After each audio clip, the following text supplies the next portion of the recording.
because I was going to start this with an apology, and it's for something you have no idea what happened, and you probably do not remember this, but I've wanted to say this to you for years. Okay, so I was first a music journalist between '05 and '08 in Tasmania in Australia. I'm now in Brisbane.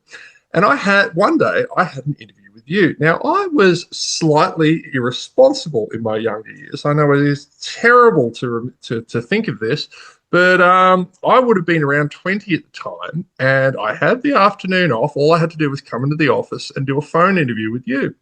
And was hanging out with my music friends, and one of them pulled out a joint. And I remember thinking, oh, I shouldn't, but look, it's in 3 hours. I'll be fine. I'll be fine.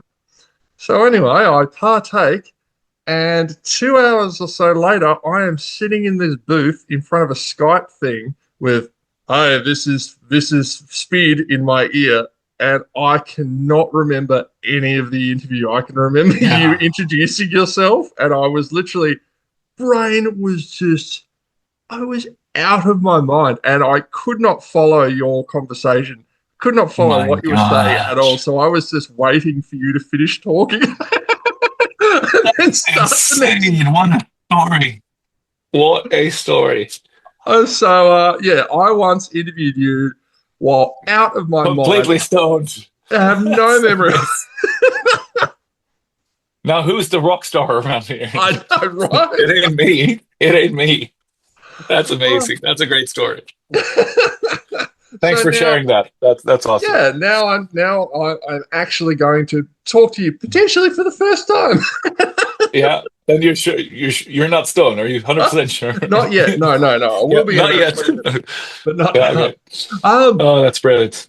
Brilliant. So, mate, it's interesting. I was going back through my history with the band and looking at my previous interviews, and I realised that it's been now about 3 years since we lost David Anderson. Now, he was actually my first time interviewing anyone from SOILWORK, and I remember being struck at how slowly and carefully that man picked every word he said. When I transcribed it, it was a full 20-minute interview block, and when I transcribed the entire interview, it was 750 words in 20 minutes.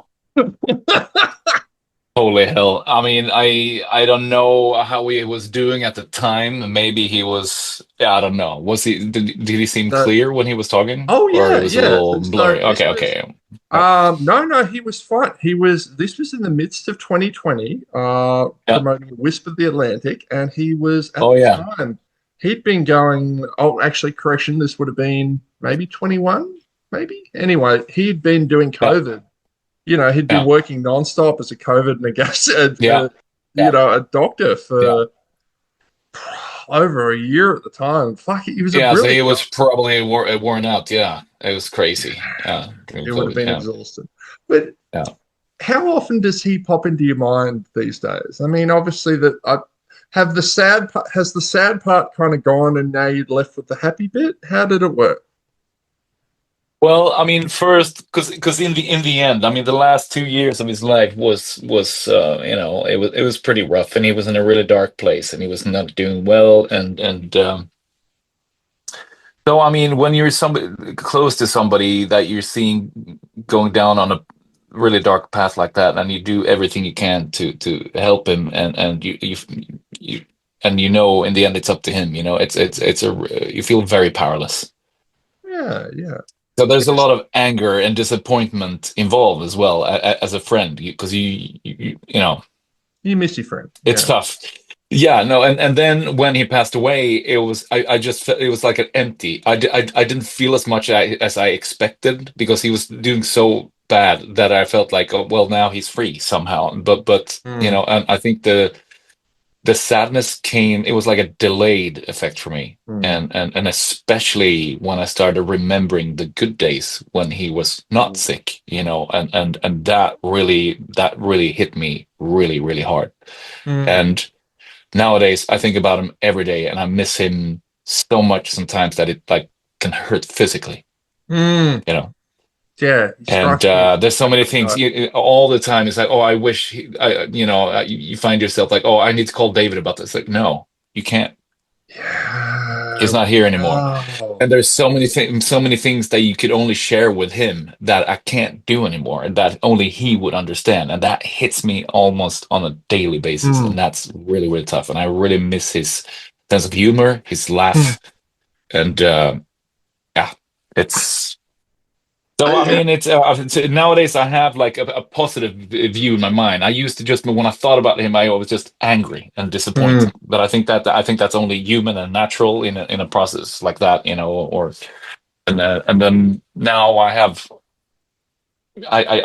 just smile when I think about it. But I feel, obviously I hurt, but I you know, I feel sad, but there's also something positive about it, you know, Yeah. somehow, Yeah. that I remember the good days, and I can, yeah, That's be beautiful. inspired by that too. So yeah. Yeah. Well, because you guys, I believe, created Night Flight Orchestra together. Is that right? Yeah, yeah, correct. Yeah. Yeah. So I think I was speaking to him when he was taking a break from I believe the last Night Flight Orchestra, or at least around that. Yeah, around that period of Yeah, time. because he wasn't tour. Yeah, because he wasn't touring with Night Flight on I guess the last 2 years. Because I mean, I mean, he was not fit to do it, and he was not doing well, and yeah, it was a weird situation, you know. But he Yeah. was definitely not out of the band, you know, and we were Hmm. still communicating. It was just like, you know, Yeah. um, yeah. It had me thinking, like, how many different bands do the Night Flight Orchestra like share members with these days? So I mean, there's you know, Rasmus and me are in SOILWORK as well, obviously, and then we got Charlie, arch enemy, Hmm. and the other guys. I mean, Jonas used to be. I mean, he's in Gathering of Kings, but it's more like a project, you Hmm. know.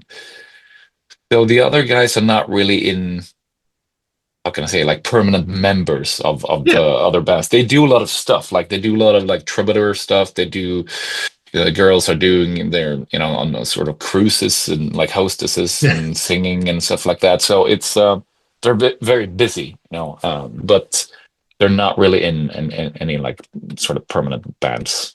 Yeah. I was look.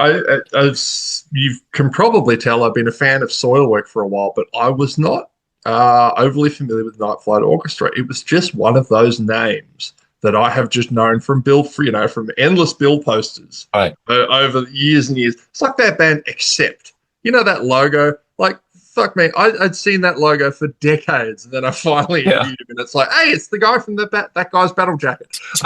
Exactly. I Brilliant. as as a heavy Mm. fan, I was quite struck when I first saw, first heard Night Flight. I was like, this is the fella from Soilwork. Like, wow, Yeah. I was totally blown away by how completely different. This isn't just like a little side drive. This is a completely different, you know, Yeah. like, wow.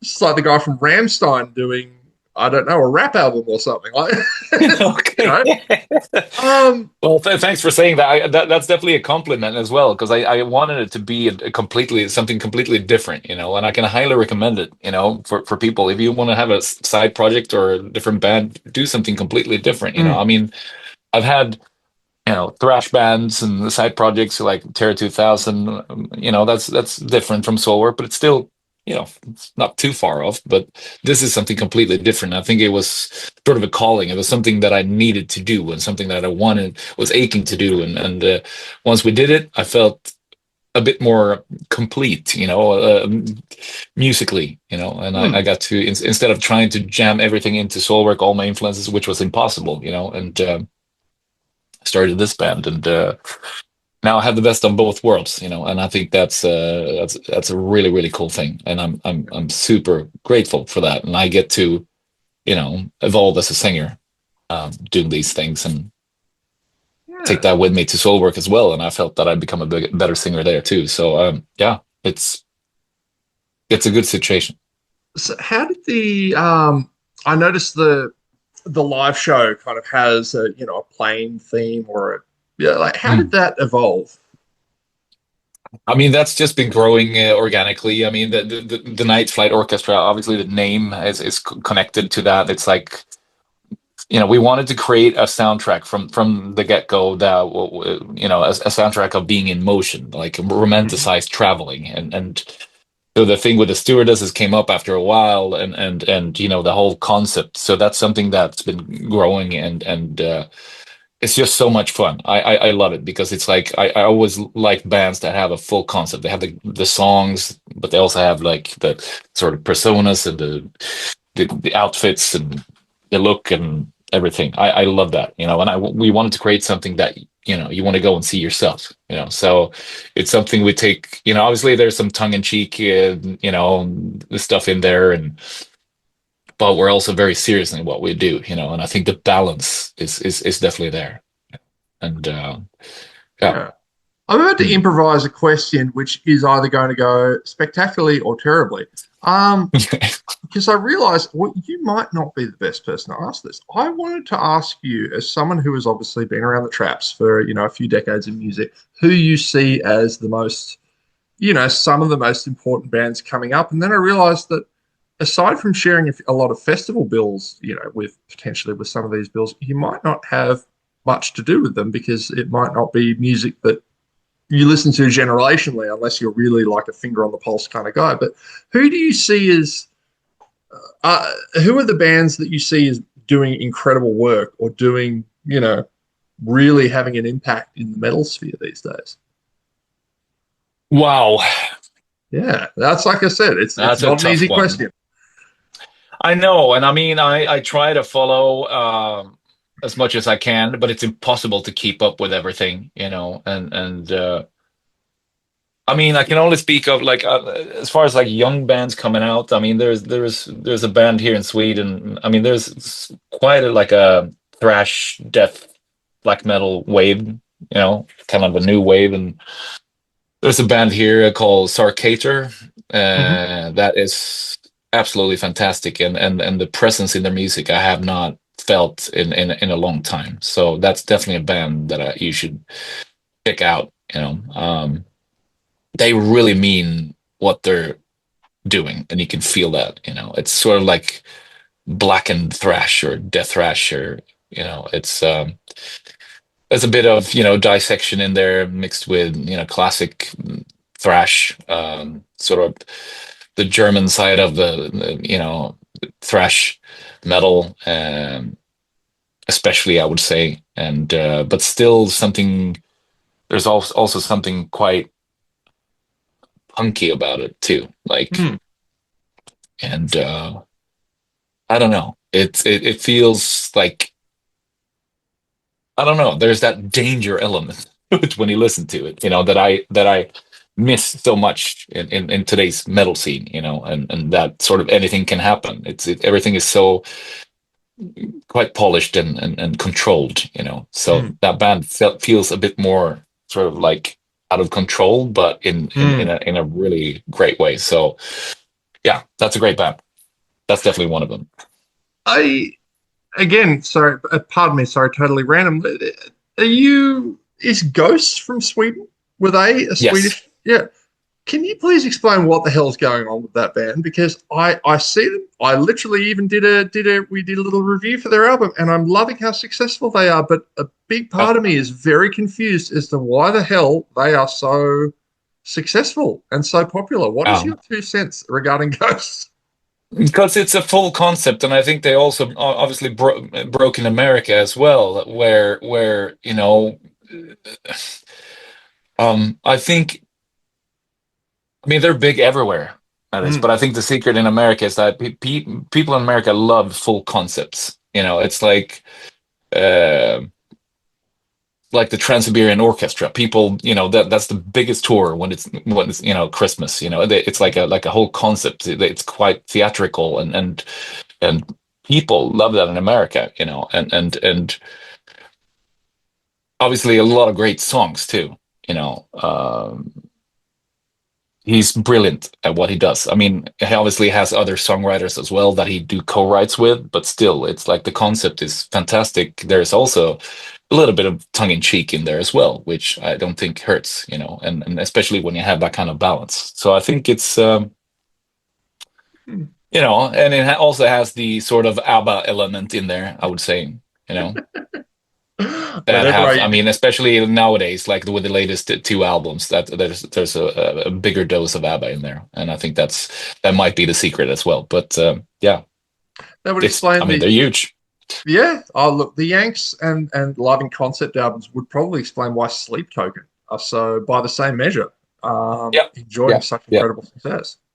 yeah. They Sad. also had a number one. I just saw it this morning. So yeah, Oh yeah, with a so very yeah. scary embargo attached to that email to the review. I was like, all right, Jesus, someone share it early. Fucking Christ, Okay, relax. okay, yeah, yeah, People are in it. Like what they're doing is, you know, people are, and you'd be the first one to see this doing festivals, you know, European festivals all the time, because you'd be able to see yeah, who's in the crowds.